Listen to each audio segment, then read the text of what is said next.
And Grant, in recent years, we've seen the pace of the NBA game increasing. Yeah, it stagnated in the 90s, but it is back. We're still not at the frenetic pace of the 1960s when we'd see over 120 possessions a game. But the efficiency is at an all-time high. Fox at the 1 with Castle at the 2. Giannis Antetokounmpo is out there with Wembanyama. And it's Wallace in at the small forward position. That's who's in the game for the Spurs. McDaniels from long range. And he can't get that one. And they're up considerably because of their efforts on the glass. Yeah, rebounding has been a big key in this one. They've asserted their will and taking control on the glass. Outside Edwards. And here's Dillingham from the arc. Wallace pulls it in. Wallace has got 7 rebounds in the game. Wembanyama pass to Wallace. Here's Antetokounmpo. Back to Wallace. Over Reed. And San Antonio again with a bucket. Deep into the game, you rely on players like him to keep delivering. And so it looks like the Timberwolves will retain possession here. And you got to be in awe of incredible defensive efforts like this. Such great timing, defensive awareness too. When you have to face a defender that can reject you like this, it certainly can change your approach. 90 seconds into the second half now. Pass to Dillingham. Here's Fleming. Antetokounmpo covering. And here's Edwards outside. Rough start to the third quarter, but give some credit to the defense they're facing. And here's Fox. And it's Fox with the jam. How about the vertical from Fox? Throwing it down with authority. Go get it, young fella. Trying to find a spark here. Yes, indeed. A rough stretch offensively. They could really use a basket. Clear he's pressing a little bit right now, and that's not going to help. And the ball goes out of bounds. Last touch by Antetokounmpo. Look, the intentions were good. I like the unselfishness, but the execution, a lot to be desired. Timberwolves trail by 17. Pass to McDaniels. Minnesota again missing. Not his best work at all. This is a quarter he'd rather forget. And Giannis with the jam. They've been very well-rounded and extremely focused. Almost no holes in their performance tonight. They've been tremendous. Now McDaniels to end the drought. Another miss by Minnesota. Man, miss after miss for them. When you're having a quarter like this, the only beneficiary is the defense. They're making it look easy out there, just having fun. Yeah, offensively, they've just been rolling. Impossible to stop. And Chris Finch wants a timeout. He'll take the opportunity to regroup. And the three-point contest is one of the highlights of All-Star Weekend.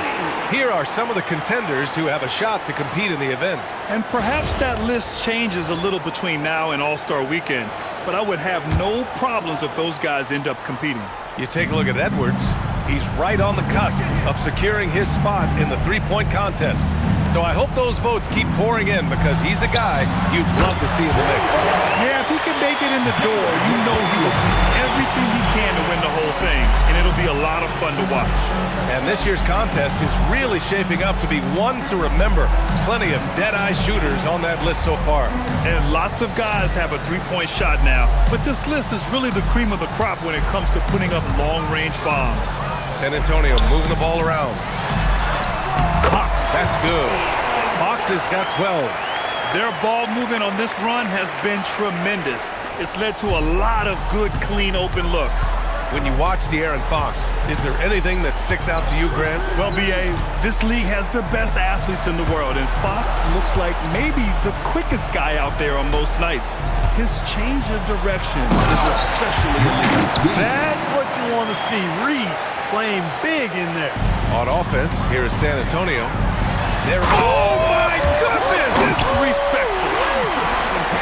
Credit them for making the right halftime adjustments. You know, they came out of the locker room, revved up the gas pedal, and haven't slowed down yet.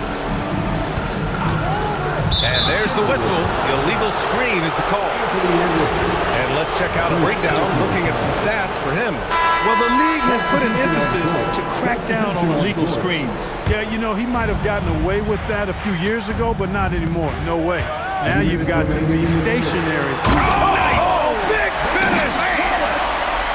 Their offense is looking like a well-oiled machine, getting any look they want. Boy, this is borderline ridiculous. I mean, every single attempt finding the bottom of the bucket. Hits a three-pointer. Fleming's got himself on the board with a three there. Lackluster defense, showing no desire to chase shooters off that line. And those triples, they sure do add up quickly, don't they? I mean, they've got to make some kind of adjustment here.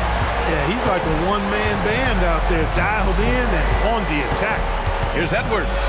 Played it in with a nice touch off the window. Give him 8. A composed and cool effort from Edwards inside, not rushing himself or forcing a bad shot, taking what's available. Since halftime, they have been efficient and effective, making Coach very happy.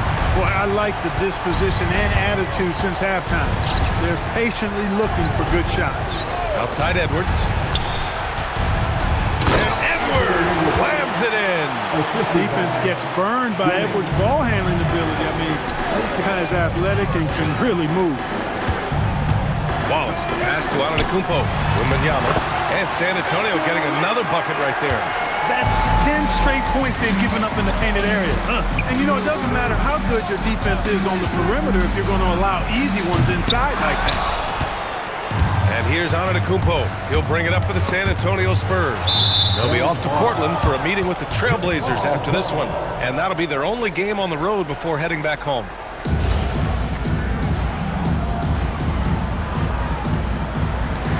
Now 8 seconds separating the two clocks. Wallace's shot is good. Now he's in his bag from beyond the arc right now. You see his confidence. Yeah, I'd be confident too. As a matter of fact, I mean, if you're stacking up threes the way he is. I mean, he's doing all his work from behind the arc. And the refs are going to rule that unnecessary contact. That's a flagrant 1 foul. You know, it's just hard to watch a player put the well-being of an opponent at risk. He rightfully earned that flagrant. Yeah, the officials are all over that one, sending a clear message that that kind of roughness is unacceptable.